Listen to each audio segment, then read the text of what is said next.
امریکی سینٹ نے ایران میں ٹرمپ کی جنگی اختیارات محدود کرنے کی کوشش 5ویں بار مسترد کر دی ہے۔ قرارداد کی مخالفت میں 51 جبکہ حق میں 46 ووٹس پڑے ہیں۔ ڈیموکریٹ سینیٹر جان فیٹرمان نے ریپبلکنز کے ساتھ مل کر قرارداد کی مخالفت کی، جبکہ ریپبلکن سینیٹر رینڈ پال نے ڈیموکریٹس کا ساتھ دیا۔ قرارداد کے تحت ایران میں کسی بھی آئندہ فوجی کارروائی کے لیے کانگریس کی منظوری کو لازمی قرار دیا جانا تھا۔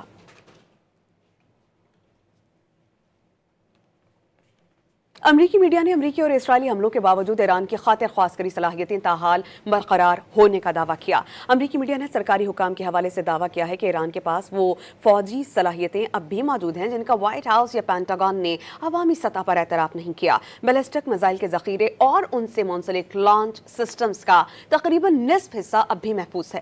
پاسداران انقلاب کی 60% بحریہ اب بھی باقی ہے، جبکہ ایران کی فضائیہ کا تقریباً 2/3 حصہ اب بھی فعال ہے۔